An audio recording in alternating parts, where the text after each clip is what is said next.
தேவன் வார்த்தையாகவே இருக்கிறார். வார்த்தையை அன்றி தேவன் இல்லை என்பதை திட்டமாய் நீங்கள் தெரிந்து விடுங்கள். இயேசு கிறிஸ்துவ மதத்தை ஸ்தாபிக்கிறதுக்காக வரல, மனிதர்களுக்கு நன்மையை கொடுப்பதற்காக வந்தார். நம்பிக்கையே இல்லைன்னு சொன்னா நம்பிக்கை இருக்கிறது, அது தேவனுடைய வார்த்தைக்குள்ள இருக்கிறது. அருமையானவர்களே, கர்த்தர் நல்லவர் பார். எந்த தீமைக்கு அவர் காரணர் அல்ல, எந்த பிரச்சனைக்கு அவர் காரணர் அல்ல. நிச்சயமாகவே நமக்கு ஒரு முடிவு இருக்கிறது. என்னன்னு கேட்டா அது வெற்றி தான்.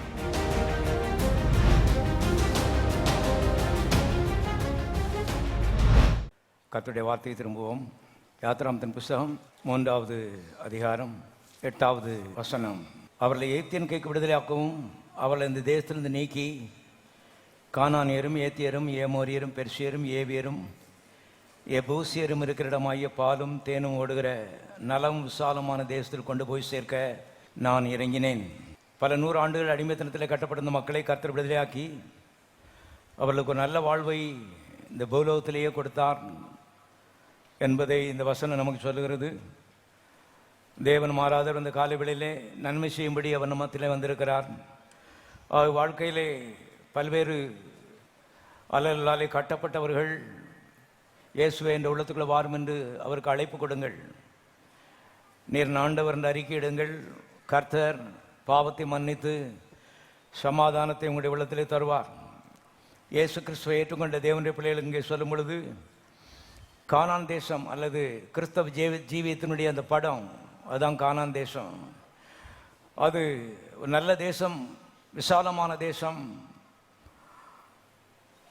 பாலும் தேனும் ஓடுகிற தேசம் என்று கர்த்தருங்க சொல்கிறது பார்க்கிறோம். எல்லாரும் சொல்ற கிறிஸ்தவ ஜீவியம் பாலும் தேனும் ஓடுகிற நலமும் விசாலமுமான தேசம். அருமையானவர்களே, கிறிஸ்தவ ஜீவியத்திலே ஜெபம் முக்கியமான பங்கு வகிக்கிறது. ஜெபத்தை குறித்து தொடர்ந்து பார்த்து கொண்டு வருகிறோம். ஜெபத்திலே தேவன் இயேசு கிறிஸ்து நம்முடைய பங்குதாரராக இருக்கிறார். ஜெபத்திலே நாம் தனியாக இல்லை. ஜெபத்தை அவர் தான் ஆரம்பித்திருக்கிறார். முடிக்கக்கூடிய சுலாக்கியத்தை நமக்கு கொடுத்திருக்கிறார். ஜெபத்தினுடைய ஆரம்பம் ஆதாம் இழந்து போன எல்லா ஆசீர்வாதங்களையும் பிசாசுடைய கரத்திலிருந்து ரத்தம் சிந்தி மீட்டெடுப்பது. அது கடினமான ஒரு பகுதி. இயேசு கிறிஸ்து அந்த பொறுப்பை ஏற்றுக்கொண்டார். அவர் கல்வாரி சிலுவையில் ரத்தத்தை சிந்தி பிசாசோடு யுத்தம் பண்ணி ஆதாம் இழந்து போன அந்த நன்மைகளை எல்லாவற்றையும் இன்றைக்கு நமக்கு முன்பாக ஆயத்தம் பண்ணி வைத்திருக்கிறார். எல்லா நன்மைகளும் இன்றைக்கு ஆயத்தம். எல்லா நன்மைகளும் பரலோகத்திலே இல்லை, ஆவி மண்டலத்திலே இருக்கிறது. ஆகவே இன்றைக்கி நன்மைகளுக்காக வானத்தை பார்க்கறது இல்லை. தேவனுடைய பிள்ளைகளே, ஆவி மண்டலத்தை பார்க்கணும், இந்த புஸ்தகத்தை பார்க்கணும். எல்லா நன்மைகளும் இன்றைக்கு ஆயத்தம். உங்களுக்கு எது தேவை? குழந்தையா, பணமா, அல்லது உயர்வா, ஜெயமா, எல்லாமே இன்றைக்கு ஆயத்தமாக இருக்கிறது. கர்த்தர் ஏற்கனவே பதிலை தந்துவிட்டு தான் ஜெபிக்கும்படி நம்மை அழைக்கிறார். இது ஒரு நற்செய்தி. ஜெபம் என்பது கடிசான விஷயம். கர்த்தரிடத்திலிருந்து பதில் பெறுவது ரொம்ப கஷ்டம் என்பது இன்றைக்கு பொதுவாக ஆவிக்குரிய சமுதாயத்தினுடைய ஒரு கருத்து. ஆனால் சத்தியத்தை அறிவியல் சத்தியம் உங்களை விடுதலையாக்கும். கர்த்தர் ஏற்கனவே பதிலை ஆயத்தப்படுத்தி உங்களுக்கு முன்பாக ஆவி மண்டலத்தில் வச்சுட்டு தான் இன்றைக்கு ஜெபம் பண்ணும்படி உங்களுக்கு அழைப்பு கொடுக்கிறார். எல்லா பதில்களும் ஆயத்தம், அருமையானவர்களே. ஆனால் அந்த பதில்கள் நாம் எதிர்பார்க்கிற வடிவிலே இல்லை, அது வார்த்தை வடிவிலே இருக்குது, வாக்குத்தத்தம் இந்த வடிவிலே இருக்கிறது. நன்றாக மனதில் வைத்துக் கொள்ளுங்கள். தொட்டு உணர்ற மாதிரி, கண்ணால் பார்க்குற மாதிரி அவைகள் கொடுக்கப்படவில்லை. வாக்குத்தத்த வடிவிலே பதில்கள் கொடுக்கப்பட்டிருக்கிறது. எல்லா பதில்களும், உலக பிரகாரமான எல்லா நன்மைகளுக்கும் தேவன் வாக்குத்தத்தத்தை கொடுத்திருக்கிறார். இந்த வாக்குத்தத்தம் ஜெபத்திற்கு பதிலாக இருக்கிறது. நீங்கள் பிறப்பதற்கு முன்பதாகவே கர்த்தர் வாக்குத்தத்தங்களை எழுதி இந்த புஸ்தகத்தில் வைத்து விட்டார். ஆகவே நீ கடவுள் பதில் தருவாரா? கேட்கவே கேட்காது. அது சத்தியத்தின்படி அது ஞானமுள்ள ஒரு கேள்வி கிடையாது. இன்றைக்கு அதை எடுத்துக்கொள்வோமா இல்லையா என்பதுதான் கேள்வி. எல்லா மக்களுக்கும் எல்லா தேவைகளையும் இயேசு கிறிஸ்து மூலமாக யெகோவா தேவன் அவர் வந்து ஆயத்தப்படுத்தி வைத்து விட்டார். ஆனால் அருமையானவர்கள், வாக்கு தத்துவத்தின் வடிவிலே அதில் இருக்கிறது என்பதை தெரிந்து கொள்ளுங்கள். அநேக மக்களுக்கு தெரியாது கடவுள் பதில் தருவார்னு வானத்தை பார்த்துட்டு இருக்காங்க. வானத்தை பார்க்கறதுல புஸ்தகத்தை பார்க்கணும். என்ன, ஆதியிலே வார்த்தை இருந்தது, அந்த வார்த்தை தேவனாகவே இருந்தது, தேவனும் வார்த்தையும் ஒன்று. தேவனுக்கு என்ன செய்ய முடியுமோ வார்த்தைக்கு அதை செய்ய முடியும். ஆகவே தேவனோடு பழகுவது எப்படி, ஜெபிப்பது எப்படி, இந்த புஸ்தகத்தின் மூலமாக தான் நீங்கள் தேவனோடு பழக முடியும். வேற வழி கிடையாது. தொட முடியாது, கண்ணால் பார்க்க முடியாது நம்முடைய தேவனை. ஆகவே அருமையானவர்களே, இந்த வார்த்தை வாக்குத்தத்த வழிவரு தான் தேவனோடு நாம் பழகுகிறோம் என்று வேதம் சொல்கிறது. யோபின் புஸ்தகத்தில் வாசிக்கிறோம், நீர் அவரோடு பழகி சமாதானமாயிரும், அதனால் உமக்கு நன்மை உண்டாகும். ஜெபத்தை பற்றி அங்கே ஒரு வாசகத்தை நாம் பார்க்கிறோம். அவரோடு பழகி சமாதானமாயிரும், அதனாலே உமக்கு நன்மை உண்டாகும். எப்படி கர்த்தர்கிட்ட பழகுறது? கவனிங்க அருமையானவர்களே, தேவன் ஆவியாக இருக்கிறார். கண்ணால் பார்க்க முடியாது, கையால் தொட முடியாது. பரிசுத்த ஆவியானவர் மூலமாக நாம் அவரை தொடுகிறோம், உண்மை. ஆனால் விசேஷமாக இந்த வாக்குத்தத்த வடிவிலே அருமையானவர்களே நாம் அவரை தொடலாம் என்பதை தெரிந்து கொள்ளுங்கள். வாசிக்கலாம்.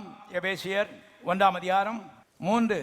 நம்முடைய கர்த்தராகிய இயேசு கிறிஸ்துவின் பிதாவாகிய தேவனுக்கு ஸ்தோத்திரம். அவர் கிறிஸ்துவுக்குள் உன்னதங்களிலே ஆவிக்குரிய சகல ஆசீர்வாதங்களினாலும் நம்மை ஏற்கனவே ஆசீர்வதித்து விட்டார். இப்போ மக்கள் கேட்காங்க, என்னையா ஆசீர்வதித்து விட்டார்னு சொல்கிறீங்க? கிடைக்கலையே. கிடைச்சிருக்கு. வார்த்தை வடிவில் என்ன செய்திருக்கிறது? கிடைத்திருக்கிறது. தேவனுடைய ஆவியானவர் நமக்கு உதவி செய்வாராக. கவனிங்கள். ஆகவே சகல ஆசீர்வாதங்களினாலும் ஏற்கனவே கர்த்தர் நம்மை, யெகோவா தேவன் நம்மை ஆசீர்வதித்து விட்டார். எல்லாரும் சொல்லுவோம், சகல ஆசீர்வாதங்களினாலும் யெகோவா தேவன் என்னை ஏற்கனவே ஆசீர்வதித்து விட்டார். ஆசீர்வதித்து விட்டார். ஆனால் அந்த ஆசீர்வாதங்கள் அருமையானவர்களே எழுத்து வடிவில் இருக்கிறது என்பதை திட்டமாய் தெரிந்து கொள்ளுங்கள். ஆகவே இன்னொரு வசனம் வாசிப்போம். 2 பேதின் புஸ்தகம் 1:3-4.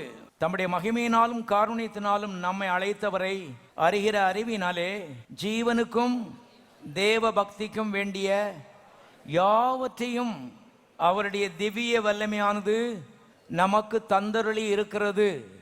கவனியுங்கள், இந்த வார்த்தைகளை கவனிக்கணும். இனி அவர் உண்டாக்க போகிறார்னு எழுதப்படவில்லை.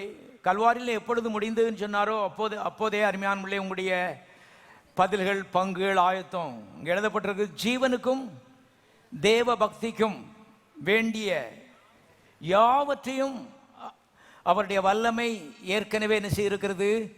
தந்தருளி இருக்கிறது எழுதப்பட்டிருக்கிறது. ஜீவன் சொன்னால் உலக பிரகாரமான வாழ்க்கைக்குரிய எல்லா தேவைகள். தேவ பக்தின்னு சொன்னால் ஆவிக்குரிய வாழ்க்கைக்கு தேவையான நன்மைகள். ஆகவே ஆவிக்குரிய நன்மைகளும் சரீரப்பிரகாரமான நன்மைகளும் ஏற்கனவே தேவனுடைய திவ்ய வல்லமையினாலே விசுவாசிகளுக்கு தந்தரப்பட்டிருக்கிறது.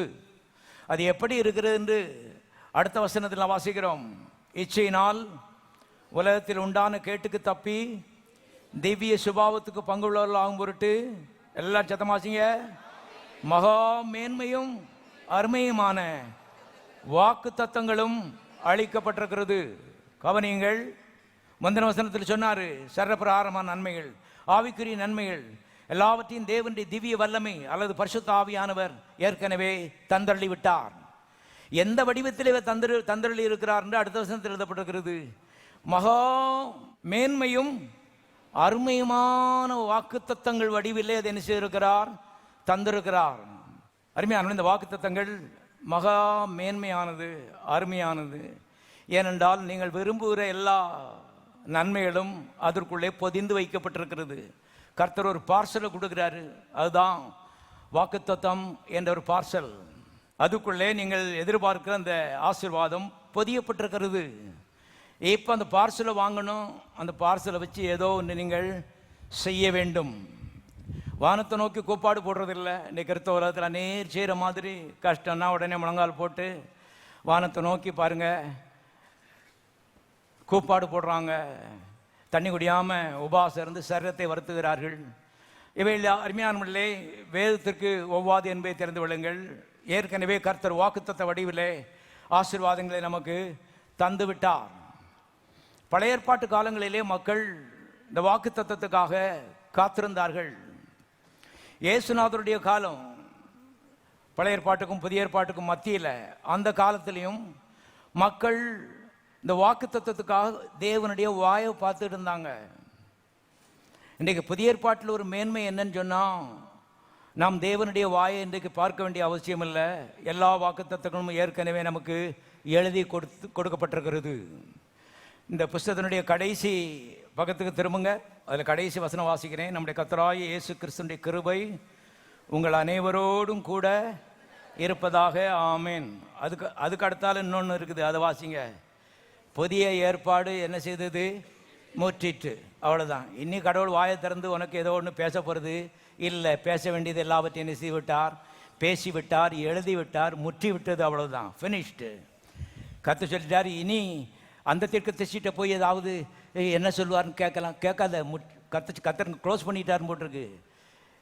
அது மாத்திரமல்ல, புத்தகத்தில் எழுதப்பட்டிருக்குது. இந்த எழுத்துக்களோடு கூட, இந்த தீர்க்கதரிசன வசனங்களோடு ஒன்றை என்ன செய்யாதே, கூட்டாதே.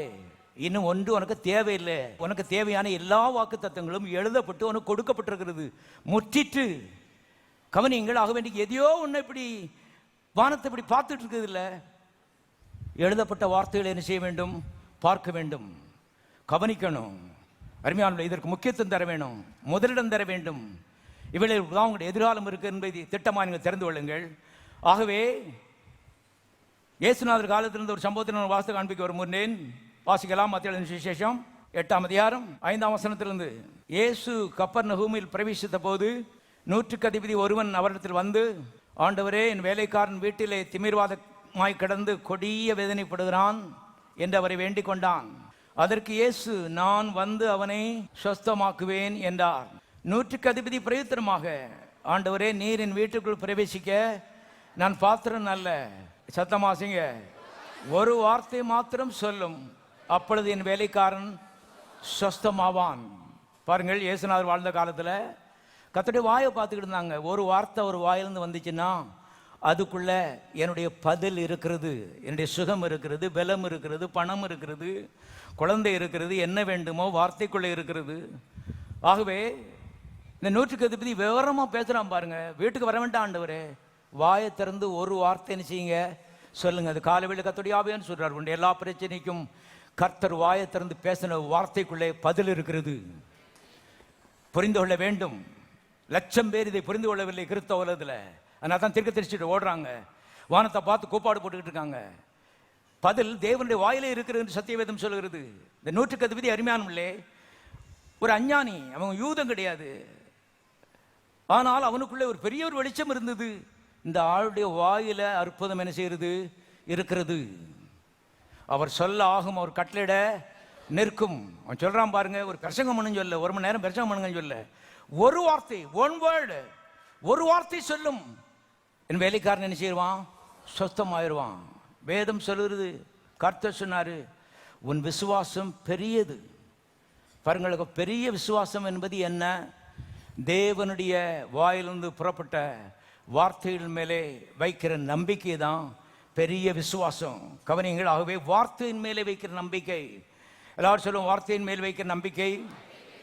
ஏனென்றால் இந்த வார்த்தைக்குள்ளதான் தேவன் பதில வச்சிருக்கிறாரு. நீ எதிர்பார்த்து கொண்டிருக்கிற நன்மைகள் வார்த்தைக்குள்ளே பதியப்பட்டிருக்கிறது. இப்போ நம்ம கர்த்தாய் கவனிக்க வேண்டியது தேவனுடைய வார்த்தை என்பதை திட்டமாக நீங்கள் தெரிந்து கொள்ளுங்கள். ஆகவே விசேஷமாக சுகத்தை பற்றி நாம் பார்த்து கொண்டிருக்கிறோம். வாசிப்போம். 1 பேரின் புஸ்தகம் 2ஆம் அதிகாரம் 24வது வசனம். நாம் பாவங்களுக்கு செத்து நீதிக்கு பிழைத்திருக்கும்படிக்கு இயேசு தாமே தமது சரீரத்தில் நம்முடைய பாவங்களை சிலுவையின் மேல் சுமந்தார். இயேசுவின் காயங்களால் குணமானீர்கள். பாருங்கள், இந்த வார்த்தை அருமையான தேவனுடைய பிள்ளைகளை, இன்றைக்கு கர்த்தர் சொல்லுவாரான்னு நம்ம அவர் வாயை பார்த்துட்டு இருக்க வேண்டிய அவசியம் இல்லை. 2000 வருஷத்துக்கு முன்னால் என்ன செய்து விட்டார்? சொல்லிவிட்டார். அதான் புதிய ஏற்பாட்டினுடைய பாக்கியம் என்பதை தெரிந்து கொள்ளுங்கள். அந்த நூற்றுக்கு அதிபதி வாயை திறந்து ஒரு வார்த்தை சொல்லிட மாட்டாரான்னு எதிர்பார்த்தான். நாம் இன்றைக்கு வார்த்தைக்காக எதிர்பார்த்திருக்க வேண்டிய அவசியம் இல்லை. ஏற்கனவே வார்த்தையை தந்து விட்டார். இந்த வசனத்தினுடைய பின்பகுதி சொல்லுகிறது, யெகோவா தேவன் சொல்லுகிறார், என்னுடைய குமாரனுடைய காயங்களால் நீ சுகமானாய். இந்த குமாரனுடைய காயங்களால் நீ சுகமானாய். இயேசுவின் காயங்களால் நீ சுகமானாய். கவனியுங்கள், 2000 வருஷத்துக்கு முன்னாலே அதைத்தான் சொன்னார். இன்றைக்கு போய் அவர்கிட்ட கேட்டாலும் அதைத்தான் நினைச்சுவார், சொல்லுவார், நான் கர்த்தர், நான் மாறாதவர். இயேசு கிறிஸ்து நேற்றும் இன்றும் என்றும் மாறாதவர். இன்றைக்கு கர்த்தாவே என்று வியாதியை பற்றி என்னையான்னு கேட்டா அவர் சொல்லுவார், இந்த குமாரன் ஆய் இயேசு கிறிஸ்துவின் காயங்களால் என்ன செய்தாய், குணமானாய்.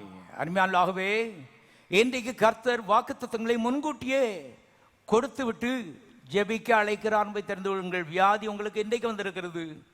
வாக்குத்தத்தம் 2000 ஆண்டுகளுக்கு முன்பாக என்ன செய்யப்பட்டது, கொடுக்கப்பட்டு விட்டது. கர்த்தர் இன்றைக்கு வேற ஒரு பதிலை கொடுக்க மாட்டார்.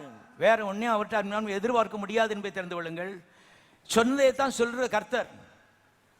சில சொல்றாங்க இந்த கோயிலில் சொன்னதை தான் திருப்பி திருப்பி சொல்றாங்கன்னு. கர்த்தர் அருமையானே சொன்னதே தான் திருப்பி திருப்பி சொல்கிற கர்த்தர். ஏன்னா ஏற்கனவே சொன்னது போதும், புதுசாக ஒன்றும் வேண்டாம். அந்த சொன்ன ஒன்று அதற்குள்ளே உன்னுடைய தேவை பொதியப்பட்டிருக்கிறது, உன்னுடைய பதில் பொதியப்பட்டிருக்கிறது என்பதை திட்டமாக தெரிந்து கொள். ஆகவே இந்த 1 பேதுரு 2:24 பின்பகுதி, இயேசுவின் காயங்களால் குணமானீர்கள் என்பது வாக்குத்தத்தம். கவனிங்க, இந்த வாக்குத்தத்தத்துக்குள்ளே அருமையானவர்களே வியாதியாக இருக்கிறவர்களுக்கு பதில் இருக்கிறது. காரணம், சுகத்தை தேவன் இந்த வார்த்தைக்குள்ளே என்ன செய்திருக்கிறார், பொதிந்திருக்கிறார். இப்ப அருமையானவர்களே நம்முடைய முழு கவனமும் இந்த வார்த்தைக்கு நேராக திரும்ப வேண்டியது மிக அவசியமாக இருக்கிறது. இன்னொரு வசனம் வாசிப்போம். இந்த சுகமோ பலமோ நம்முடைய உயர்வோ எப்படி சுதந்திரிப்பது என்பதை எபிரேயர் 6:11 வசனத்தில் வாசிக்கிறோம். எபிரேயர் 6:11 நீங்கள் அசதியாயிராமல் வாக்குத்தத்தமான ஆசீர்வாதங்களை விசுவாசத்தினாலே சுதந்திரித்துக் கொள்ள வேண்டும் என்ற ஆவியான் உங்கள் சொல்கிறத பார்க்கிறோம். கவனிங்க, இங்கே 2 உண்மைகள், 2 சத்தியங்கள் எழுதப்பட்டிருக்கிறது.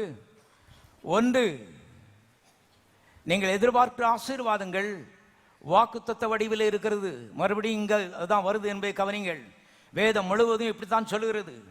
ஆபிரகாமுக்கு தேவன் குழந்தை அருமையானவர்களே பாருங்கள், வானத்திலிருந்து அருமையானவர்களே மடியில் கொண்டு போடலை, ஒரு வாக்குத்தத்தத்தை அவனுக்கு என்ன செய்தார், கொடுத்தார்.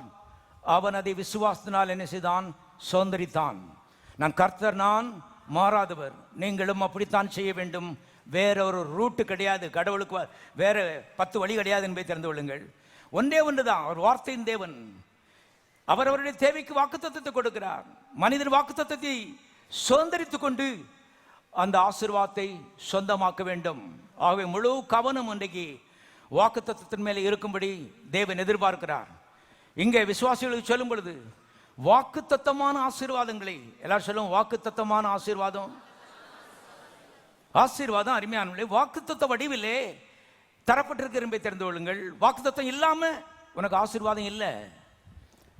வாக்குத்தத்தை விட்டுட்டு கர்த்தாவே எப்படியாவது மனதிருங்க, பார்த்து என் பரிதாபத்தை பார்த்து மடியில் போடுங்க அப்படின்னா அது ஜெபமே கிடையாது என்பதை தெரிந்து கொள்ளுங்கள். கர்த்தர் வார்த்தையின் மூலமாக தான் மனிதனோடு கூட ஈடுபடுகிறார். God's method of operation is through his word. ஆகவே இன்னைக்கு ஆசீர்வதிக்கப்பட விரும்புகிறவர்கள் ஆசீர்வாதத்துக்கு தேவையான வாக்குத்தத்தத்தை அருமையான கண்டுபிடிக்கணும். முதலாவது. 2வது, இந்த வசனம் இன்னொரு உண்மையை சொல்லுகிறது. விசுவாசத்தினாலே நீங்கள் அதை சுதந்திரிக்க வேண்டும். முதலாவது ஆசீர்வாதங்கள் வாக்குத்தத்த வடிவில் இருக்கிறது. 2வது விசுவாசத்தினாலே நீங்கள் அதை என்ன செய்ய வேண்டும், சுதந்திரிக்க வேண்டும். இப்போ விசுவாசத்தினாலே எதை நீங்கள் சுதந்திரிக்க வேண்டும்? வாக்குத்தத்தத்தை நீங்கள் சுதந்திரிச்சீங்கன்னு சொன்னா ஆசீர்வாதம் உங்கள் பங்கா என்ன செய்விட்டது, மாறிவிட்டது.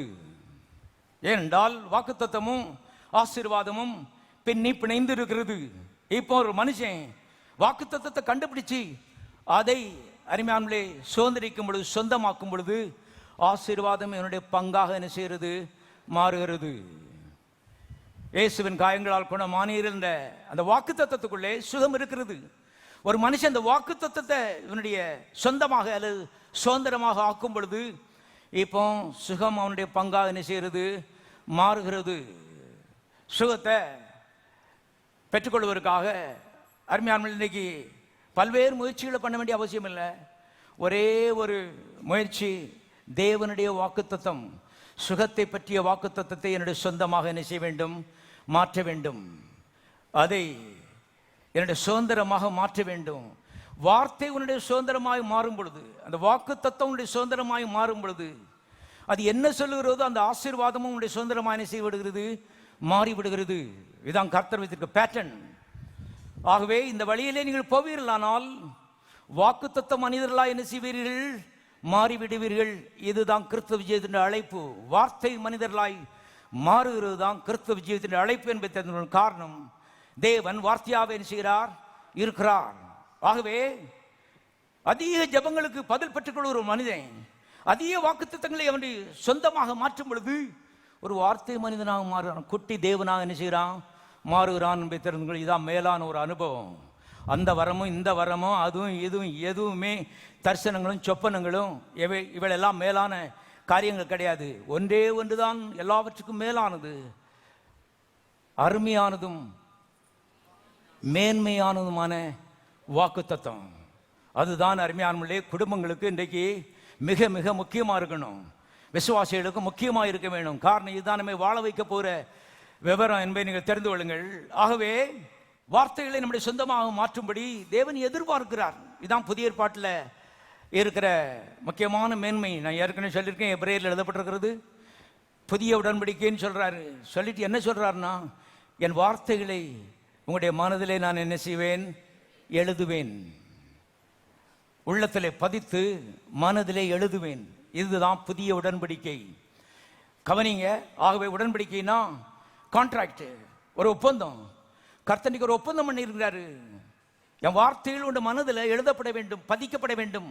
அர்த்தம் என்னன்னு கேட்டா, சொந்தமாக மாற வேண்டும். மாறும் பொழுது ஆசீர்வாதத்துக்கு நீ தப்ப முடியாது. ஆகவே ஆசீர்வாதத்தையும் வாக்கு தத்தத்தையும் வேறு பிரிக்க முடியாது. தேவனுடைய பிள்ளைகளே, தேவன் ஆசீர்வாதத்தை வாக்கு தத்தமாக தான் தந்திருக்கிறார். கவனிங்க. இப்ப விசுவாசத்தினாலே சுதந்திரிக்க வேண்டும் என்று எபிரேயர் 6:11 சொல்லுகிறது. ஏற்கனவே பார்த்துருக்கிறோம். ஆக விசுவாசம் நமக்குள்ளே வரும் பொழுது வாக்கு தத்தம் நம்முடைய சொந்தமாக என்ன செய்கிறது? மாறுகிறது. வாக்கு தத்தம் நம்முடைய சொந்தமாக மாறும் பொழுது ஆசீர்வாதங்கள் நம்முடைய பங்காக என்ன செய்கிறது? மாறுகிறது. ஆகவே எல்லா ஆசீர்வாதங்களும் சம்பாதிப்பு இருக்கு. தேவன் ஒரு வழியைத்தான் வைத்திருக்கிறார், அது விசுவாச வழி. எல்லாரும் சொல்லுவோம், விசுவாச வழி. விசுவாசத்தை வாஞ்சிக்க வேண்டும், ஆசைப்படணும், தேட வேண்டும், பின்னாலே ஓட வேண்டும். விசுவாச மனிதர்களாய் மாறும்படி முயற்சி எடுக்க வேண்டும். காரணம், நம்முடைய தேவன் விசுவாச தேவன். ஒருத்தர் நான் சொல்லிட்டு இருந்தேன், நம்முடைய தேவன் விசுவாச தேவன். அவருக்கு ஒரே சிரிப்பு. என்ன கடவுளையும் உங்க கட்சிக்கு இழுத்துட்டீங்களான்னு கேட்டாரு. கடவுளையும் உங்க கட்சிக்கு இழுத்துட்டீங்களான்னு கேட்டாரு. நான் சொன்னேன், எங்க கட்சிக்கு அவரே இழுக்கல, அவர் கட்சியில் எங்களை நினைச்சிட்டு இருக்காரு, இழுத்திருக்காரு. என்ன கட்சின்னா விசுவாச கட்சி. பாவம், உங்களுக்கு அது விளங்கலை. விசுவாசம்னா ஒரு கேலியா இருக்கு பாருங்க அவருக்கு. கடவுளையே உங்க கட்சிக்கு இழுத்துட்டீங்களா அப்படின்னாரு. இல்லைங்க, அவர் விசுவாச தேவன் தான், அவர் கட்சிக்கு தான் எங்களை என்ன செய்யிருக்காரு, இழுத்திருக்காரு. நாங்கள் இன்றைக்கு ஆசைப்படுகிறோம், இன்னும் விசுவாசத்தில் என்ன செய்ய வேண்டும்? வளர வேண்டும், பெருக வேண்டும். அதை பொறுத்தான் எல்லா எதிர்காலமும் இருக்கிறது. இது ஒவ்வொரு கோப்பாடு போடுறதுலையும் பாருங்க, தண்ணி குடியாமல் கிடந்து மண்டாடுறதுலையும் இல்லை கிறிஸ்தவெல்லாம் நினைக்கிற மாதிரி. இது விசுவாச வழியே தேவன் வைத்திருக்கிறார். அதை பற்றி தான் நான் வாசிக்கிறோம், ஏற்கனவே வாசிக்கிறோம், மறுபடியும் வாசிப்போம். ரோமருக்கு நிருபம் 10வது அதிகாரம் 17வது வசனம். ஆதலால் விசுவாசம் கேள்வியினாலே வரும், கேள்வி தேவனுடைய வசனத்தினாலே வரும். எல்லாரும் சொல்லும், விசுவாசம் கேள்வியினாலே வரும், கேள்வி தேவனுடைய வசனத்தினாலே வரும். ஆகவே விசுவாசம் சொல்லும்போது உடனே கர்த்தர் சொல்றார், உன் காது. எல்லாரும் சொல்லுங்க, என் காது. முழங்கால் இல்லை, அது வயிறை போட்டு பட்னி போடுறது இல்லை, தண்ணி குடிக்காம பட்னி கிடக்கிறது இல்லை, காது. கவனிங்கள், அருமையான கிறிஸ்தவ உலகத்தில் இதெல்லாம் நாங்கள் போதிக்கப்படாத சில உண்மைகள் என்பதை நீங்கள் தெரிந்து கொள்ளுங்கள். கர்த்தர் சொல்றார், ஆசீர்வாதம் வேணும்னு சொன்னா காதுல தான் ஆரம்பிக்கிறது. தலையை சாய்ச்சி உன்னை தாழ்த்தி தேவனுடைய வார்த்தை நினைச்சு கேளு, அங்கதான் ஆரம்பிக்கிறது. பணம் வேணுமா? காதை சாச்சி நினைச்சு கேளு. சுகம் வேணுமா?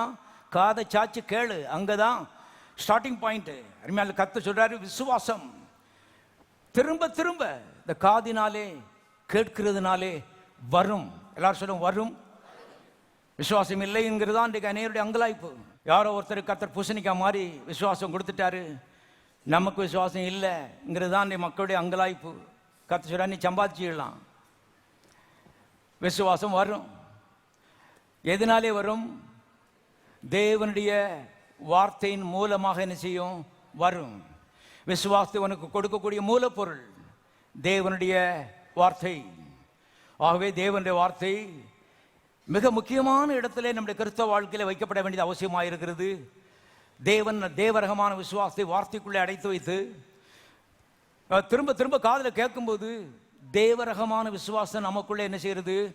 உருவாக ஆரம்பிக்கிறது. இதுதான் அருமையானவர்களே வாக்கு தத்தத்தை சுதந்திரிப்பதற்கு வழிவகுக்கிறது, உதவி செய்கிறது என்பதை தெரிந்து கொள்ளுங்கள். ஆகவே ரோமர் 10:8 விதமாக சொல்கிறது, இந்த வார்த்தை உனக்கு சமீபமாய் உன் வாயிலும் உன் இருதயத்திலும் இருக்கிறது என்றும் சொல்லுகிறது. இந்த வார்த்தை நாங்கள் பிரசங்கிக்கிற விசுவாசத்தின் வார்த்தையே. முதலாவது காதை பற்றி சொன்னாரு, ரெண்டாவது வாய்க்கு வந்துட்டாரு. கவனிங்க. ஆகவே வாய் காதெல்லாம் நம்முடைய எதிர்காலத்தை நிர்மாணிக்கிற சில அவயவங்கள் என்பதை தெரிந்து கொள்ளுங்கள். வாய், காது, மனது இவைகள் நல்ல எதிர்காலத்தை அருமையால் நிர்மாணிக்கிற அவயவங்கள். தேவன் அதற்காக இவளை படைத்திருக்கிறார். விசுவாசத்தை ஜெனரேட் பண்ணுறதுக்காக, விசுவாசத்தை நீங்கள் உருவாக்கி கொள்வதற்காக, வளர்த்து கொள்வதற்காக இறைவன் உங்களுக்கு கொடுத்திருக்கின்ற ஒரு ஈவு தான் இந்த வாய், காது. கவனிங்கள். இந்த விவரம் வரும்போது கொஞ்சம் பேசுறதுல கொஞ்சம் எச்சரிக்கையாக இருப்போம்.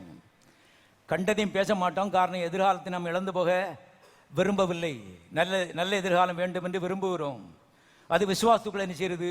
இருக்கிறது. கர்த்தர் சொல்றாரு, விசுவாசம் வாயோடு கனெக்ட் ஆகிருக்குது. இப்ப ஆசீர்வதிக்கப்பட விரும்புகிறவர்கள் இந்த விசுவாசத்தை நமக்கு தகுந்த வார்த்தைகளை வாயில் என்ன செய்யணும்? வைக்கணும். யோசுவாட்ட அதான் கர்த்தர் சொன்னார், இரவும் பகலும் இந்த நியாயப்பிரமாணத்தின் வார்த்தை உன் வாயை விட்டு பிரியாதிருப்பதாக. எல்லாரும் சொன்னீங்க, இரவும் பகலும். கவனிங்க. ஏன் என்ன விவரம்னு கேட்டா, தேவனுடைய வார்த்தைக்குள்ளே அருமையானவர்களே விசுவாசத்தை தேவன் அடைத்து வைத்திருக்கிறார். தேவனும் அவருடைய வார்த்தையும் ஒன்று. தேவனுடைய வார்த்தையை ஒரு மனிதன் வாயில வைத்திருக்கும் பொழுது தேவனையே வைத்திருக்கிறான். இதை தேவன் எதிர்பார்க்கிறாரு. வெற்றியுள்ள கிறிஸ்துவ ஜீத்துக்கு வழியை சொல்லி கொண்டிருக்கிறேன். மக்கள் பாருங்க, இன்றைக்கு அங்க இருக்குதோ இங்க இருக்கோன்னு சொல்லி இன்னைக்கு பதறிட்டு இருக்கிறாங்க. தேவன் ஒரே ஒரு வழியைத்தான் வைத்திருக்கிறார். அது விசுவாச வழி அல்லது வார்த்தை வழி. அந்த வார்த்தை வாயிலும் காதிலும் இருக்க வேண்டியது அவசியமாக இருக்குது. ஏன்னா ஆங்கிலத்தில் எழுதப்பட்டிருக்கிறது, faith cometh by hearing and hearing என்று எழுதப்பட்டிருக்கிறது. திரும்ப திரும்ப தேவனுடைய வார்த்தையை கேட்கிறதுனாலே விசுவாசம் என்ன செய்யும்? நமக்குள்ளே எழும்ப ஆரம்பிக்கும். திரும்ப திரும்ப இந்த காது கேட்க வேண்டுமானால் திரும்ப திரும்ப உங்க வாயினால் நீங்க பேசினா தான் அந்த சத்தம் காதில் போய் விழுந்து காது கேட்கும் என்பதை தெரிந்து கொள்ளுங்கள். ஆகவே இந்த காது, வாய் எல்லாம் ஒரு உயர்தரமான நோக்கத்தோடு தேவனால் கொடுக்கப்பட்டிருக்கிறது. மக்களுக்கு தெரியல பாருங்க. இந்த நாக்கில் என்ன வேணாலும் பேசலாம், 5 நிமிஷம் கழிச்சு மாற்றி பேசலாம். இந்த நாக்குக்கு எலும்பும் கிடையாது, ஒன்றும் கிடையாது, எப்படி வேணாலும் பேசலாம். இதுதான் விழுந்து போன இந்த சமுதாயத்தினுடைய ரகசியம் என்பதை தெரிந்து கொள்ளுங்கள். ஏன்னா நம்ம தேவன் இருக்கிறாரு. அவற்றை ரொம்ப முக்கியமான ஒரு அவையும் எது தெரியுமா? நம்முடைய தேவனுடைய நாக்கு, தேவனுடைய வாய். அங்கதான் இந்த உலகமே ஆரம்பித்தது. அழகழகான பூக்களும் அழகழகான பறவைகளும் அழகழகான மீன்களும் அழகழகான பள்ளத்தாக்குகளும் எல்லாம் தேவனுடைய வாய்க்குள்ளே இருந்து வந்தது.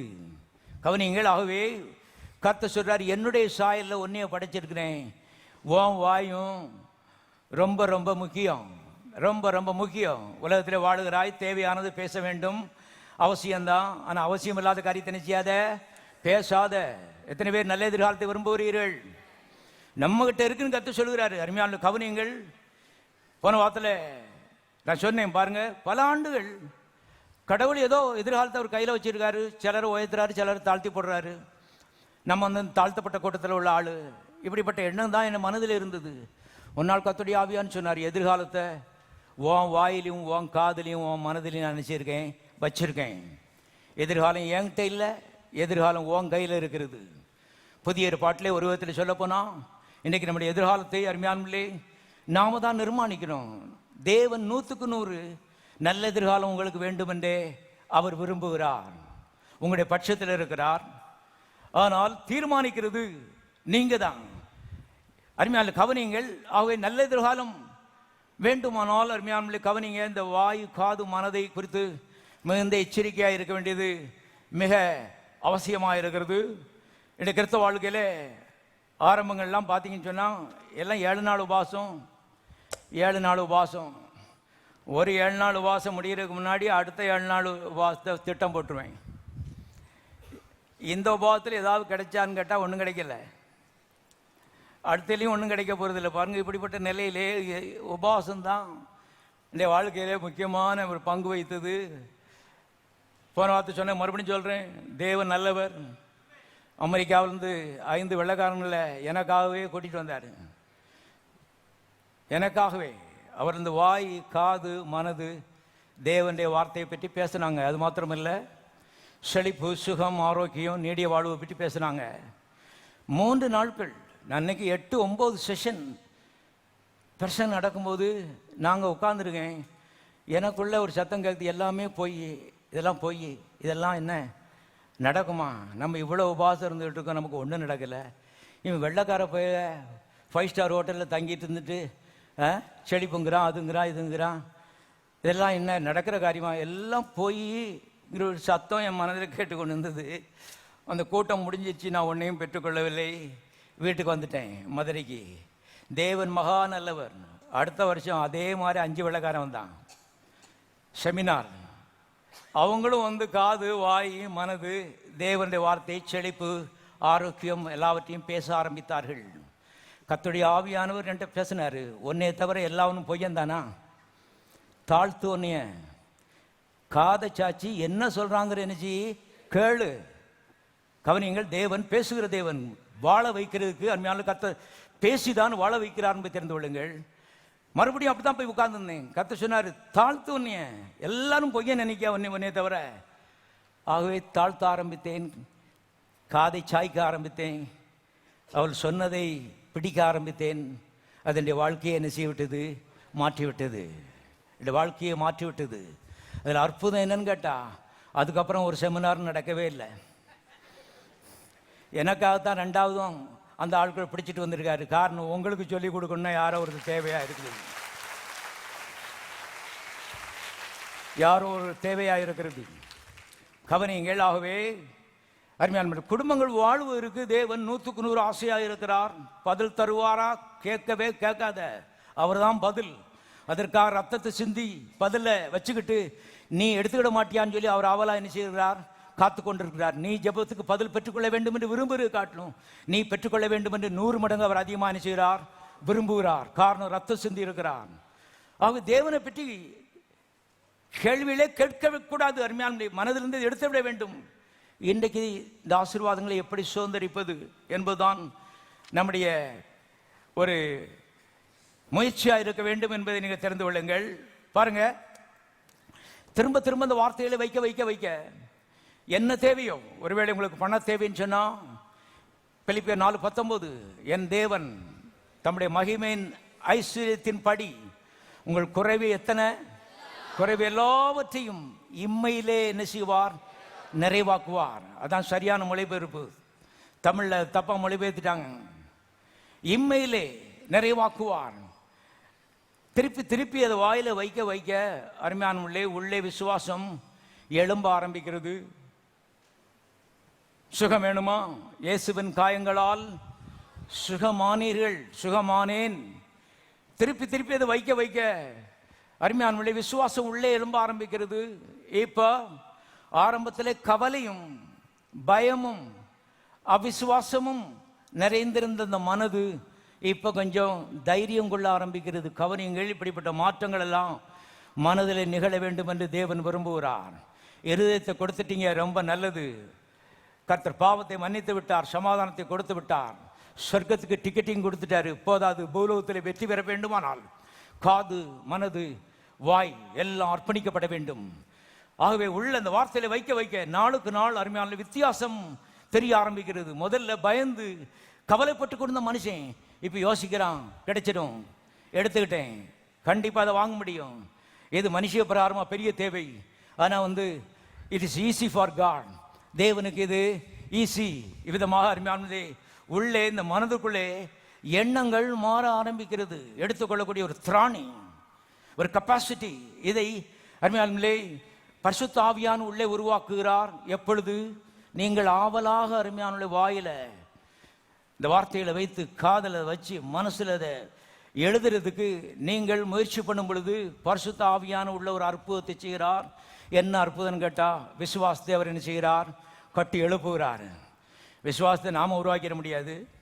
ஆனால் தேவ ஆவியானவர் தேவ வார்த்தை என்கிற இந்த மூலப்பொருள் மூலமாக அற்புதமான தேவ ரகமான விசுவாசத்தை உங்களுக்குள்ளே என்ன செய்கிறார்?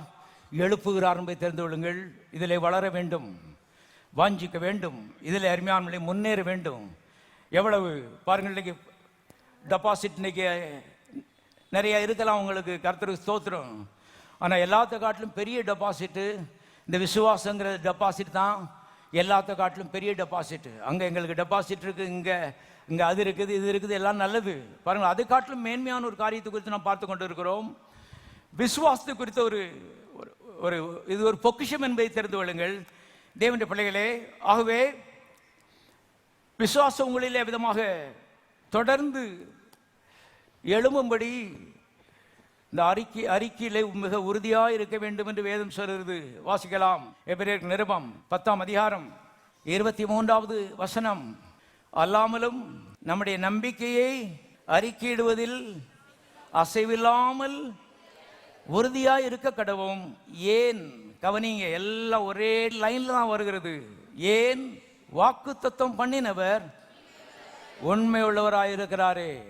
வாக்கு தத்துவத்தை தான் வாயில வச்சிருக்கீங்க, காதல வச்சிருக்கீங்க. வாக்கு தத்துவத்துக்கெல்லாம் விசுவாசத்தை கத்த பொதிஞ்சு விட்டுருக்காரு. இந்த விசுவாச அறிக்கையிலே வாய் தொடர்ந்து அறிக்கையிடட்டும். சில சூழ்நிலையிலும் மாறாமல் இருக்கலாம், உடனே பதில் வராமல் இருக்கலாம், வியாதியுடைய அறிகுறிகள் மறையாமல் இருக்கலாம். ஆனால் விசுவாச அறிக்கையை என்ன செய்யாதீங்க, நிறுத்தி விடாதீர்கள். அசைவில்லாமல் உறுதியாக இருக்க கடவும் என்று எழுதப்பட்டிருக்கிறது. ஆவியானவர் தெளிவாக எழுதி வச்சிருக்கிறாரு. அப்படின்னா சில காரியங்கள் சொடக்கப்படுறதுக்குள்ள என்ன செய்யாது, நடக்காது. சோர்ந்து போகாத. நடக்காதுன்னு அர்த்தம் கிடையாது, நடக்கும், நடக்கும். ஏனென்றால் உள்ளே விசுவாசம் எழுப்பிக் கொண்டே இருக்கிறது. இன்றைக்கு நடக்கவில்லை, நாளைக்கு நடக்கும். எல்லாரும் கரங்களை தட்டி சோதரிப்போம்.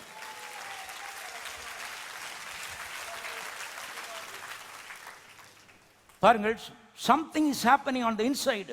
உள்ள ஏதோ ஒன்று அருமையான உள்ளே தேவ ஆவியானவர் அவர் செய்து கொண்டிருக்கிறார். அதைத்தான் சொன்னாரு, இந்த வசனத்தை, வார்த்தையை, வாக்கு தத்துவத்தை உன் மனதில் நான் எழுதிடுவேன்னு சொன்னாரு. ஆகவே தேவ ஆவியானவரே எழுதுங்கய்யா, இந்த விசுவாசத்தை எழுப்பி விடுங்க எனக்குள்ள. அப்போ அருமையானே இந்த வாக்கு தத்துவத்தை அறிக்கையிலே மிக உறுதியாக இருக்க வேண்டும் என்று வேதம் சொல்கிறது. ஏனென்றால் வாக்கு தத்துவம் பண்ணினவர் உண்மை உள்ளவராயிருக்கிறாரே. ஜபத்துக்கு பதில் வாக்கு தத்துவத்துக்குள்ளே இருக்கிறது. அருமையான மறுபடியும் சொல்றேன் என்றால் கிறிஸ்தவ உலகத்தில் அருமையான இதெல்லாம் புதுசான பிரசங்களாக இருக்கும். ஒரு பிரசங்கியாட்ட போய் சொன்ன, ஒரு அம்மா சொன்னா, ஐயா நீங்கள் சொன்ன மாதிரி தண்ணி குடியாமல் உபவாசம் இருந்தீயா, பதில் கிடைக்கல, இனி என்ன செய்யறதுன்னு கேட்டா அவர் சொன்னார், எச்சு விழுங்காமல் என்ன செய்யுங்க, உபவாசம் இருங்கன்னு சொன்னார். பாருங்க அருமையான, இது நாட்டு வைத்தியமா? இது யோசித்து பாருங்க. கர்த்தர் ஒரு ட்ராக்கில் போறாரு, இவன் நேர ஆப்போசிட் ட்ராக்கில் அருமையான போறான். எல்லாம் மாம்சம் என்பதை தெரிந்து கொள்ளுங்கள்.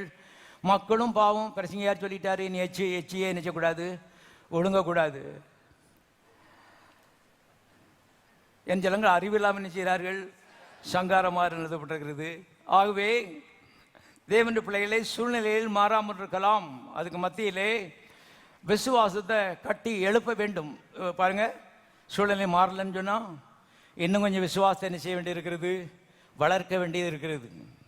இன்னும் கொஞ்சம். அதான் காத்திருங்கள் என்று எழுதப்பட்டிருக்கிறது. கிறிஸ்தவ ஜீவிதத்திலே இந்த காத்திருப்பு என்பது ரொம்ப முக்கியம். இந்த வசனத்தை மறுபடியும் வாசித்துருவோம். எபிரேயர் 6ஆம் அதிகாரம் 11ஆம் வசனம். நீங்கள் அசதியாயிராமல் வாக்குத்தத்தமான ஆசீர்வாதங்களை விசுவாசத்தினாலும், சத்தமா வாசிங்க,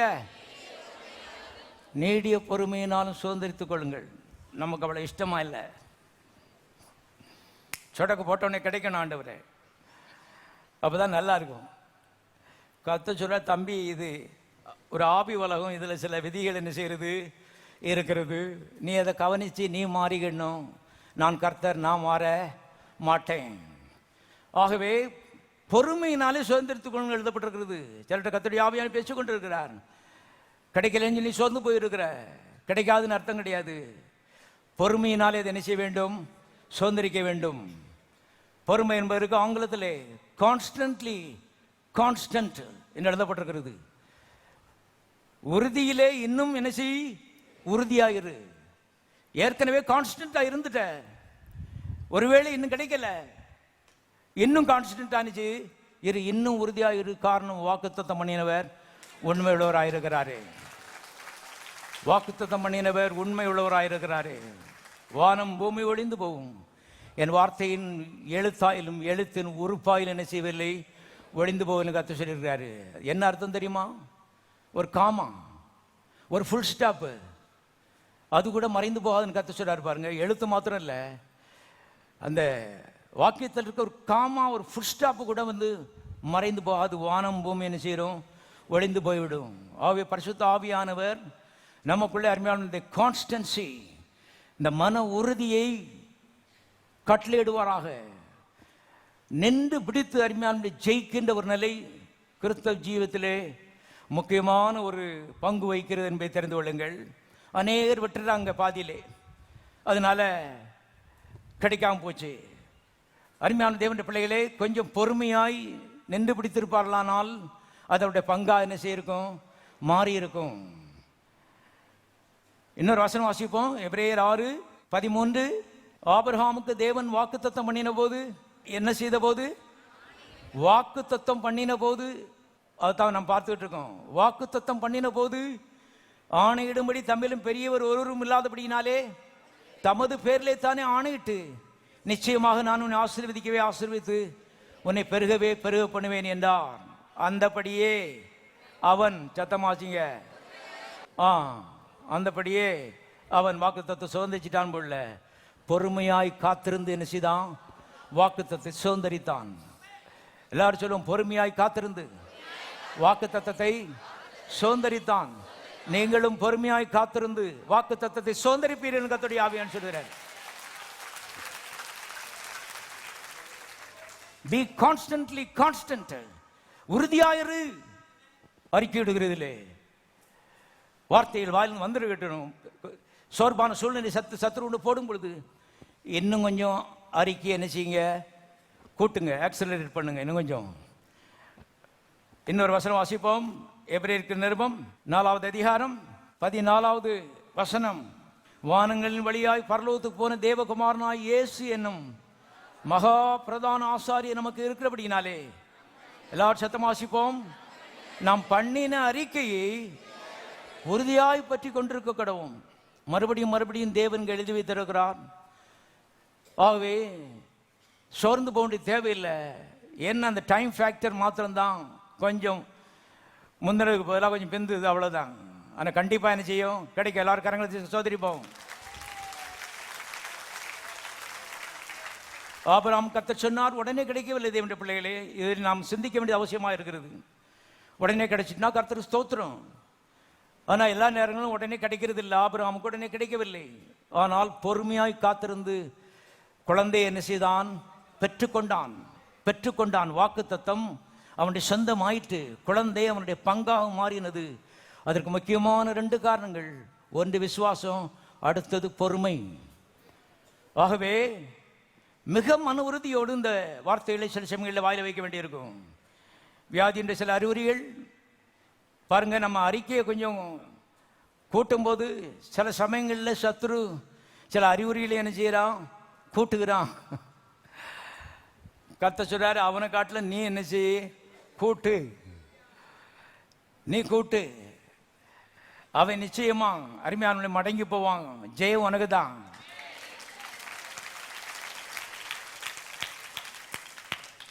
மத்தேயு 11ஆம் அதிகாரம் 12ஆம் வசனம். யோவான் ஸ்நானன் காலம் முதல் இதுவரைக்கும் பரலோக ராஜ்யம் பலவந்தம் பண்ணப்படுகிறது. பலவந்தம் பண்ணுகிறவர்கள் அதை பிடித்துக் கொள்ளுகிறாள். கவனிங்க, இங்க பரலோக ராஜ்யம் என்பது பரலோகத்தை பற்றி பேசல. பரலோகம் என்பது மேல இருக்கிற கோலம், அங்கே கர்த்தர் இருக்கிறார். பரலோக ராஜ்யம் என்பது கிறிஸ்தவ ஜீவியம். கிறிஸ்தவ ஜீவியத்தின் ஆசீர்வாதங்கள், சுகமும் பலனும் பணமோ உயர்வோ எல்லாம் அந்த வார்த்தைக்குள்ளே அடங்கி இருக்கிறது. நாம் எதிர்பார்க்க எல்லா நன்மைகளும் இந்த வார்த்தைக்குள்ள இருக்கிறது. இங்க கர்த்தர் சொல்கிறாரு, அந்த பரலோக ராஜ்யம் ஆசீர்வாதங்கள் அடங்கிய ராஜ்யம் அது. பாருங்கள், இதில் கர்த்தர் ராஜாவாக இருக்கிறார். எங்கெங்கெல்லாம் ராஜ்யபாரம் இருக்கோ அங்கே அநேக நன்மைகளும் கண்டிப்பாக என்ன செய்யறது இருக்கிறது. இங்கே கிறிஸ்து ராஜாவாக இருக்கிறார். கிறிஸ்தவ ஜீவியத்தில் இந்த ராஜ்யம் உள்ளே இருக்கிறது. கவனிங்க, இங்கே அநேக நன்மைகள் கொட்டி கிடக்கிறது. இது ஒரு ஆவிக்குரிய ராஜ்யம். அதை பற்றி கர்த்தருக்கு சொல்லும் பொழுது, பலவந்தம் பண்ணுகிறவர்கள் அதை என்ன செய்கிறார்கள்? பிடித்துக் கொள்ளுகிறார்கள். அந்த ஆசீர்வாதங்களை பிடித்துக் கொள்ளுகிறார்கள், நன்மைகளை பிடித்துக் கொள்ளுகிறார்கள். இந்த பதங்களை கவனிக்கணும். ஆகவே சோர்வுன்னு வரும்போது சோர்ந்து போறதுக்கு இடமே கிடையாதுங்க. கண்டிப்பாக எனக்கு ஆசீர்வாதத்தை என்ன செய்யணும்? பிடிக்க வேண்டும், விடக்கூடாது. ஆகவே உறுதியாய் பிடிக்கும்படி கர்த்தர் அருமையானவர்களே ஆலோசனை சொல்லுகிறார். கவனிங்க, அதை பிடித்துக் கொள்ளும்படி, அதை பிடித்துக் கொண்டார்னு போட்டிருக்கு. மறுபடியும் வாசிக்கிறேன். பலவந்தம் பண்ணுகிறவர்கள் அதை பிடித்துக் கொள்ளுகிறார்கள். கர்த்தருடைய ஆவியானவர் என்று பேசினாரு. எதை பிடித்துக் கொள்ளுகிறார்கள்? வாக்கு தத்தத்தை என்ன செய்கிறார்கள்? பிடித்துக் கொள்ளுகிறார்கள். வாயில, காதுல, மனதுல வாக்கு தத்தம். அந்த வாக்கு தத்தத்துக்குள்ள தான் ஆசீர்வாதங்களை கர்த்தர் பொதிந்து கிறிஸ்தவர்களுக்கு தந்திருக்கிறார், விசுவாசிகளுக்கு. இப்ப பலவந்தம் பண்ணுகிறவர்கள் வாக்கு தத்தத்தை இறுக்கி பிடித்துக் கொள்ளுகிறார்கள். இந்த பதங்கள்லாம் கவனிங்க. ஆகவே இது அதனால்தான் ஒரு மாதிரி அசதியா பாருங்க. இப்படி இருந்தா இவைகளை நாம் பெற்றுக்கொள்றது கஷ்டம். எத்தனை பேருக்கு நல்ல எதிர்காலம் வேண்டும் என்று விரும்புகிறீர்கள்? நீங்கள் விரும்புகிற காட்டிலும் கர்த்தர் ஒரு நல்ல எதிர்காலத்தை உங்களுக்கு தருவதற்கு அதிகமாக விரும்புகிறார். அதனுடைய பிரின்சிபிளை தான் கர்த்தர் இங்கே இந்த புஸ்தகத்தில் சொல்லிக் கொடுக்கிறத பார்க்கிறோம். பலவந்தம் பண்ணுகிறவர்கள், ஆசீர்வாதம் வேண்டும் என்று விரும்புகிறவர்கள் வாக்கு தத்தத்தை பிடித்துக் கொள்ளுகிறார்கள். எல்லாம் சொல்லுவோம், பிடித்துக் கொள்ளுகிறார்கள். பிடி நழுவுற மாதிரி சில சந்தர்ப்பங்கள் என்ன செய்யலாம்?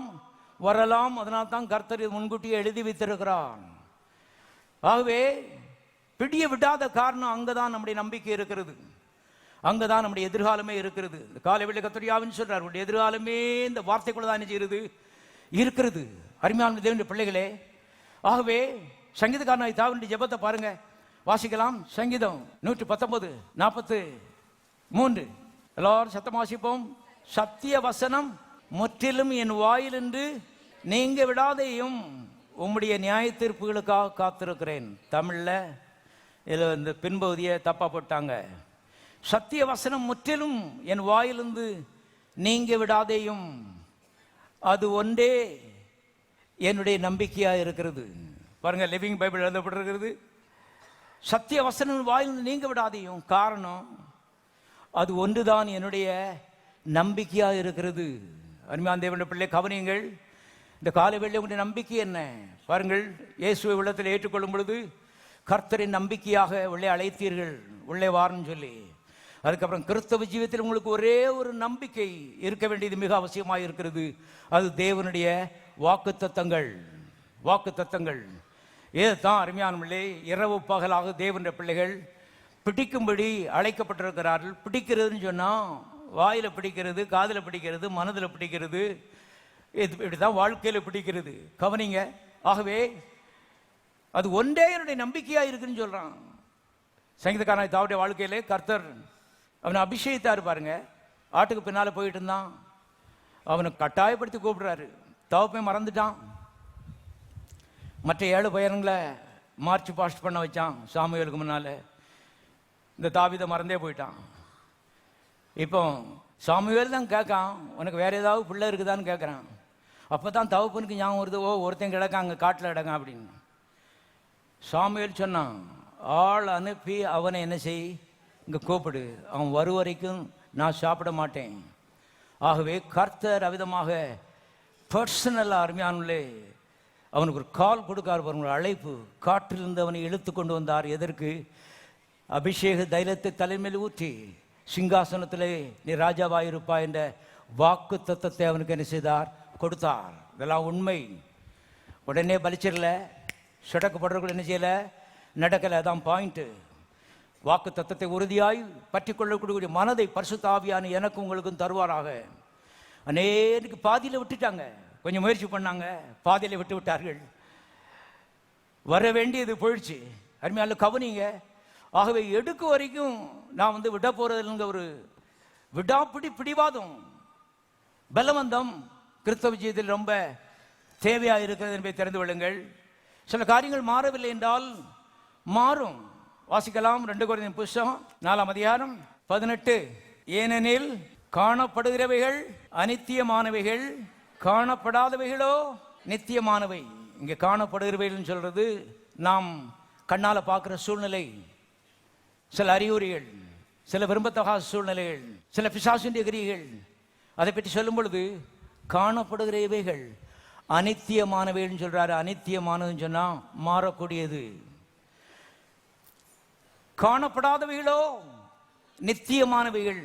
காணப்படாத தேவன், தேவ ஆவியானவர், தேவனுடைய வார்த்தை அது நித்தியமானது. ஒரு நாள் என்ன செய்யாது? மாறாது. காணப்படாத தேவனுடைய வார்த்தை காணப்படக்கூடிய இந்த சூழ்நிலையை அடித்து விரட்டக்கூடிய சக்தி வாய்ந்ததாக இருக்கிறது.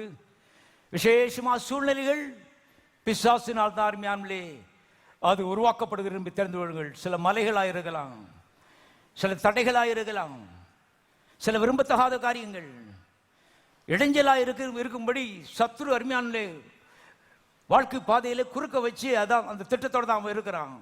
கர்த்தர் சொல்றாரு, அந்த மலைகள் என்ன செய்யும்? மறைந்து போகும். காணப்படுகிறவர்கள் மறைந்து போகும். காரணம், காணப்படாத தேவ ஆவியானவரும் காணப்படாத தேவனுடைய வார்த்தையும் அதை காட்டிலும் மிக மிக வலிமையானவர்கள்.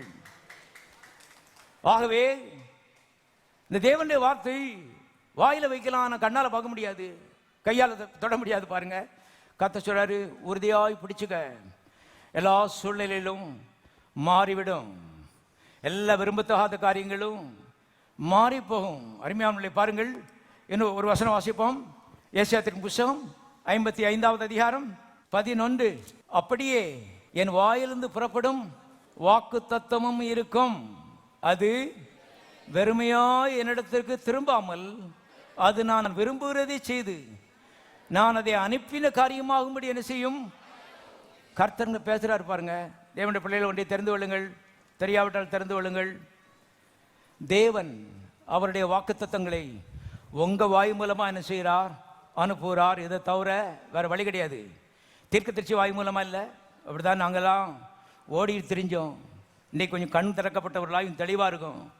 தேவன் புதிய ஏற்பாட்டிலே விசுவாசிகள் எல்லாரையும் தீர்க்கதரிசிகளாக என்ன செய்திருக்கிறார்? மாற்றி இருக்கிறார். You are the prophet of your life. நீ தான் உன்னுடைய வாழ்க்கையினுடைய தீர்க்கதரிசி. நீ அங்கே இங்கேயும் போய் தீர்க்கதரிசனம் கேட்க வேண்டிய தேவை கிடையாது. உனக்குள்ளே தேவனுடைய வார்த்தை இருக்கிறது, உனக்குள்ளே தேவ ஆவியானவர் இருக்கிறார். இன்னைக்கு பேசுறது கர்த்தர் உன் வாய் மூலமாக தான் என்ன செய்கிறாரு? பேசுகிறார். இவளெல்லாம் அரிய பெரிய கண்டுபிடிப்புகள் என்பதை தெரிந்து கொள்ளுங்கள். அநேக மக்களுக்கு அந்த தீர்க்கதரிசி ஒரு வார்த்தை சொல்லிட்டார்னா அது அடேப்பா கர்த்தர் நீ சொன்னா அது நடக்கும். உன் வாய் தான் முக்கியம். முதல்ல நீ இதை கண்டுபிடிக்கணும், மனம் திரும்பணும். இன்னைக்கு கிறிஸ்தவ உலகத்தில் பாரம்பரியமான குருட்டாட்டமான போதனைகள் கவனியுங்கள். அருமையானவர்களே, கர்த்தருக்கு சொல்றாரு, என் வார்த்தைய வாக்கு தத்தத்தை உன் வாய் மூலமா நான் என்ன செய்றேன்? அனுப்புறேன். புதிய ஏற்பாட்டில் எல்லாரும் தீர்க்கதரிசிகள் தான். பழைய ஏற்பாட்டு காலங்களிலே மனிதர்கள் ரட்சிக்கப்படவில்லை. ஏன் இயேசு வரவில்லை, ரத்தம் சிந்தவில்லை. அவருடைய இருதயம் கல்லாகவே இருந்தது. ஆகவே அருமையானவர்களே, தேவன் தனிப்பட்ட ரீதியிலே அவரோடு பேச முடியவில்லை. ஆகவே 30 லட்சம் மக்களுக்கு ஒரு சில தீர்க்கதரிசிகளை வைத்திருந்தார். எல்லாரும் தீர்க்கதரிசிகளை தேடி பழைய ஏற்பாட்டிலே ஓடினார்கள். புதிய ஏற்பாடு வேற. இயேசு வந்து விட்டார், நம்முடைய பாவங்களுக்கு ரத்தம் சிந்தி விட்டார், கல்லான இருதயத்தை எடுத்து விட்டு சதியான இருதயத்தை உள்ளே வைத்து விட்டார். இருதயத்தை மாற்றினது மாத்திரமல்ல, தேவ ஆவியான உள்ளே வந்து குடியிருக்கிறார். அவர் உன் மூலமாக தான் என்ன செய்றாரு? பேசுகிறார். எல்லாரும் சொல்லுவோம், நானே என்ற வாழ்க்கையினுடைய தீர்க்கதரிசி. மறுபடியும் சொல்லுவோம், நானே என்ற வாழ்க்கையினுடைய தீர்க்கதரிசி. பழைய ஏற்பாட்டு காலத்தில் ஒரு கழுதை கண்டுபிடிக்கணும்னா கூட தீர்க்கதரிசி தேடி ஓடினாங்க. ஷவுல் அப்படி தான் ஓடினான் பாருங்க. கழுதையை காணும், ஐயாட்ட போய் என்ன செய்வோம், கேட்டுடும். இன்னைக்கு அருமையான இந்த மாதிரி கழுத குதிரைக்காகலாம் அங்கே அங்கே ஐயாட்ட போகக்கூடாது, புஸ்தகத்தை பார்க்கணும். எல்லாருக்கும் இந்த புஸ்தகத்துக்காக கரங்களுக்கு சோதரிப்போம். ஆகவே கவனிங்கள், பேசுறது இன்றைக்கு அருமையானே தேவன் வார்த்தை நம்முடைய வாயின் மூலமாக தான் அனுப்புகிறார் என்பதை தெரிந்து கொள்ளுங்கள். எப்படி அனுப்புகிறாராம் பாருங்க, மறுபடியும் வாசிக்கிறேன். அப்படியே என் வாயிலிருந்து புறப்படும் வசனமும் இருக்கும். இன்னும் விளங்குற மாதிரி சொல்றேன். கர்த்தர் சொல்றாரு, என் வாய் தான் உன் வாய். எல்லாரும் சொல்லுவோம், என்னுடைய வாய் தேவனுடைய வாய். மறுபடியும் சத்தமா சொல்லுவோம், கையை உயர்த்தி, என்னுடைய வாய் தேவனுடைய வாய். கத்தலங்க சொல்லிட்டு ஆமேன்னு சொல்லிட்டு இருக்காரு. இப்ப உங்களுக்கு தெரியுமா, லட்சோப லட்சம் கிறிஸ்தவர்களுக்கு தெரியாது இதெல்லாம். ஆனால் கர்த்தர் சொல்றாரு, உன் வாய் தான் என் வாய். வார்த்தையை உன் வாய் மூலமாக தான் நினைச்சிறேன் அனுப்புகிறேன். வாக்கு தத்துவத்தை நீ பேசலைன்னா நான் அனுப்ப இல்லை. உன் வாழ்க்கையில் அற்புதங்கள் நடக்க இல்லை. முழங்கால்னு ஜெபிக்கலாம், ஓ ஓ ஓன்னு கூப்பாடு போடலாம். கர்த்தர் வாக்கு தத்த வழியை வச்சிருக்கும் போது கூப்பாடு போட்டு என்ன பிரயோஜனம்? கவனியுங்கள், இன்னைக்கு சிலருக்கு பார்த்தீங்கன்னா 3 மணி நேரம் கண்ணீர் விட்டுட்டோம், எனக்கு இனி விடுறதுக்கு கண்ணீரே இல்லைன்னு சொன்னாங்க ஒரு அம்மா. ஐயோ பாவம். கத்தர் கேட்காரு, வாயில் வார்த்தை இருக்குதா, கண்ணில் கண்ணீர் இருக்கான்னு கேட்கல. கவனியுங்கள், ஆழமான விஷயம் இது. கண்ணில் கண்ணீர் இருக்குன்னு சொன்ன கிறிஸ்தவங்க சொல்லுவாங்க, இங்கே இருக்காண்டு வர பக்கெட்டாக விட்டுருக்கோம் அப்படின்னு. கத்து சொன்ன அதெல்லாம் கேட்கவே இல்லை. வாயில் வார்த்தை இருக்கா, இருந்துச்சுன்னா எதிராலம் இருக்குது. அருமையானவர்களே, ஆழமான விஷயங்கள் என்பதை தெரிந்தவர்கள் திரும்ப வேண்டியது அவசியமாக இருக்கிறது. இங்கே கர்த்தர் சொல்றாரு, என் வாயிலிருந்து புறப்படுகிற வசனமும் அப்படியே இருக்கும். அது வெறுமையா என் இடத்துக்கு திரும்பாமல் அது நான் விரும்புகிறது என்ன செய்யும். பாருங்க, சுகமா, பலனா, பணமா, குழந்தையா, விரும்புறது அதுக்குள்ள இருக்கு. இந்த வாக்குத்தத்தத்துக்குள்ள அதை செய்யும் என்று கர்த்தர் சொல்லி இருக்கிறார். விருதாவாய் திரும்பாது, வெறுமையாய் திரும்பாது. ஒரு வேலை செய்திருந்தால் திரும்பும். எப்பொழுது? வாயை திறந்து நீ பேசும்போது. கவனிங்கள், அனுப்பின காரியமாய் வாய்க்கும் என்று சொல்கிறாரு. ஆகவே தேவனுடைய வார்த்தைகள் ஒரு காரியத்தோடு தான் அனுப்பப்படுகிறது. தேவன் சலச்சலன்னு பேசுறது இல்லை. பேசினார்னா ஆன் பர்பஸ். எப்படி ஒரு கன்னில் இருந்து புல்லட் ரிலீஸ் பண்றானோ அதே மாதிரி கர்த்தர் வாயிலிருந்து வார்த்தை என்ன செய்றாரு? திட்டமிட்டு ஒரு நோக்கத்தோடு அனுப்புகிறார். சுகமாக்க வேண்டும், அந்த மலட்டுத்தனத்தை நீக்க வேண்டும், அந்த தரித்திரத்தை ஒழிக்க வேண்டும், அந்த தோல்வியை மாற்ற வேண்டும். ஒரு நோக்கத்தோடு தான் வார்த்தை அருமையானவர்களே அது புறப்பட்டு போகிறது. இவ்விதமாக இந்த வாயை உபயோகிக்கணும். கர்த்தர் சொல்றாரு, இதான் கிறிஸ்தவ ஜீவியத்தினுடைய வெற்றி. ஆகவே வாய் அந்த மாதிரி உபயோகிக்கும் பொழுது கர்த்தர் சொல்றாரு, ஒரு காலம் விருதாவாய் நிச்சயாது, வெறுமையாய் திரும்பாது, அனுப்பின காரியமாய் வாய்க்கும். எல்லாரும் சொல்லுவோம், அனுப்பின காரியமாய் வாய்க்கும். ஆகவே இந்த காலவெளி உங்களுக்கு தேவை என்ன? அதுக்கு நேர ஒரு நோக்கத்தோடு வார்த்தையை வாயிலிருந்து என்ன செய்ய வேண்டும்? அனுப்ப வேண்டும். கன் வச்சிருக்கிறேன், கண்ட இடத்துலையும் சும்மா அப்படி சொல்றது இல்லை, திட்டமிட்டு என்ன செய்யறான்? திருப்புறான். அவ்விதமாய் அருமையானவர்களே கர்த்தரும் நாமும் சேர்ந்து கோஆபரேட் பண்றது, அவ்விதமாய் தேவனோடு சேர்ந்து ஒத்துழைத்து பூலோகத்தில் வெற்றி பெற வேண்டும் என்று கர்த்தருடைய ஆவியான ஆலோசனை சொல்கிறான். மலையை பார்த்து பயப்படாதே, தடையை பார்த்து பயப்படாதே, பிசாசனுடைய சில கிரியைகளை பார்த்து பயப்படாதே, அந்த வியாதியின் அறிகுறியை பார்த்து பயப்படாதே. வாய் அதுக்கு நேரம் அனுப்பிச்சு திருப்பு. காரணம், உன் வாய் தேவனுடைய வாய். உன் வாயில் இருக்கிற வார்த்தை தேவனுடைய வார்த்தை. தேவனுடைய வார்த்தையும் ஒன்று. அவருடைய வார்த்தை ஒரு காலம் விருதாவாய் திரும்பாது, அனுப்பின காரியமாய் வாய்க்கும். எல்லாரும் கரங்கத்து சோதரிப்போம்.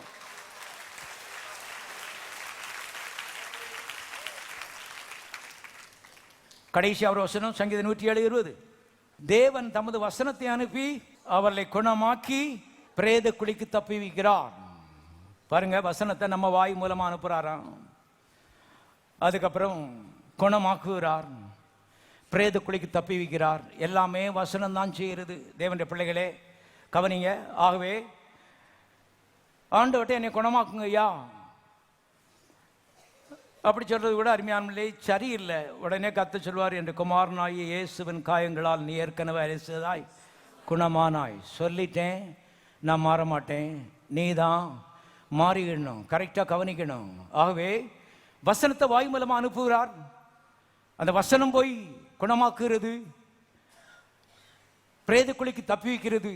கவனிங்க தேவனுடைய பிள்ளையாகவே, இந்த வாய் வார்த்தையெல்லாம் நிறைந்திருக்கட்டும். பணத்துக்குரிய வார்த்தை, சுகத்துக்குரிய வார்த்தை, நீடிய வாழ்வுக்குரிய வார்த்தை, உயர்வுக்குரிய வார்த்தை, இவள் நாள் வாய் நிறைஞ்சிருக்கும் பொழுது அதுக்கப்புறம் உள்ள ஆவியான வேலை செய்ய ஆரம்பிச்சிருவார். 2-3 பேர் பழக்கம் விட்டுக்கிட்டு இருக்காங்க, பழக்கம். உடனே கர்த்தருடைய ஆவியான்னு சொல்லுவார், ஷட் அப், நீ அதில் போய் என்ன செய்யாத, உள்ள மூக்கை கொண்டு நீட்டாத, தள்ளி நெல்லு, இந்த பழக்கம் நமக்கு தேவையில்லை. வேதத்தில் எழுதப்பட்டிருக்கிறது, மனுஷர் பேசும் வீணான வார்த்தைகள் யாவையும் குறித்து நியாய தீர்ப்பு நாளில் என்ன செய்ய வேண்டும், கணக்கொப்பிக்க வேண்டும். வீணான வார்த்தைன்னு சொன்னால் நான் ப்ராஃபிட்டபிள் வேர்ட், எந்த லாபமும் இல்லாத வார்த்தை. இந்த புஸ்தகம் லாபம் நிறைந்த வார்த்தையில் நிறைந்த புஸ்தகம். ஆமையா, உன்னை வாழ வைக்கிற புஸ்தகம். இதுக்குள்ள நிறைய லாபம் இருக்குது. அருமையான இதை வாயில் திரும்ப திரும்ப திரும்ப திரும்ப என்ன வேண்டும் பாருங்கள். இன்னைக்கு ஒருவேளை உயர்வு இன்னைக்கு இல்லாமல் இருக்கலாம், நாளை கண்டிப்பாக அவங்களை என்ன செய்யும், தேடி வரும். வாய் சரியாக இருக்கும்போது அருமையானவர்களே எதிர்காலம் நல்லா அமையும். அந்த நாட்கள்லாம் பாருங்கள், திருநெல்வேலியிலேருந்து மதுரைக்கு வர்றதுக்கு பஸ் வசதியெல்லாம் கிடையாது. யாரோ ஒருத்தன் அங்கேருந்து கிளம்புனானா, உடனே இன்னொருத்தன் கேட்டான், எப்பா மதுரைக்கு போறிய, வழி உனக்கு தெரியுமான்னு சொல்லி கேட்டான். அவன் சொன்னான், போயா மதுரைக்கு வழி வாயில் இருக்குது. நான் மதுரைக்கு வழி வாயில் இருக்குது. கோயில்பட்டிக்கு வந்தவுடனே அங்கே கேட்க வேண்டியது, அதுக்கடுத்தாவது விருதுநருக்கு வந்தோடனே அங்கே கேட்க வேண்டியது. மதுரை கண்டிப்பாக என்ன செய்யலாம், வந்து சேர்ந்துடலாம். வாய் இருக்கிறது, வழி இருக்கிறது. வாய் இருக்கிறது, எதிர்காலம் இருக்கிறது. எத்தனை பேட்ட வாய் இருக்குது? கர்த்தர் சொல்ற, அந்த வாயில தேவனுடைய வார்த்தை வை, எதிர்காலத்துக்கு தப்ப மாட்டேன். எல்லாரும் தயவு செய்திருப்போம். பரலோக பிதாவை நன்றியுடன் துதிக்கிறோம். விலையேறப்பட்ட வார்த்தைகளுக்காக துதிக்கிறோம். மறைத்து வைக்கவில்லை கர்த்தாவை, ஏற்கனவே எழுதி எங்களுக்கு தந்திருக்கபடி நாம் துதிக்கிறோம். தகப்பனே, எங்களுடைய வாய், காது, மனது எல்லாவற்றையும் உமக்கு அர்ப்பணிக்கிறோம். பரிசுத்த ஆவியான ஆழமான கிரியைகளை செய்வீராக. வார்த்தை மனிதர்களாக மாற்றும்படி நாங்கள் ஜெபிக்கிறோம். கர்த்தாவே, விசுவாச மனிதர்களாக எங்களை மாற்றுவீராக. ஆசீர்வாதத்தின் மனுஷராக எங்களை மாற்றுவீராக. தகப்பனே, உமக்கு ஸ்தோத்திரம். அவ்விதமாய் செய்ததற்கு உமக்கு நன்றி. இயேசுவின் நாமத்தில் பிதாவே. ஜீவ வார்த்தை ஆலயத்தில் ஒவ்வொரு ஞாயிற்றுக்கிழமையும் ஆயிரக்கணக்கான மக்கள் கூடி தேவனை ஆராதித்து அற்புதங்களை பெற்றுச் செல்கின்றனர். உங்கள் அனைவரையும் எங்கள் ஆலயத்திற்கு அன்புடன் அழைக்கிறோம். ஞாயிறு ஆராதனை காலை 8 மணிக்கு ஆரம்பமாகும். எங்களது முகவரி ஜீவ வார்த்தை ஆலயம், மாடக்குளம் ரோடு, மதுரை 625003. தொலைபேசி எண் 0452238030. எங்களது இணையதள முகவரி www.livingwordmadurai.org.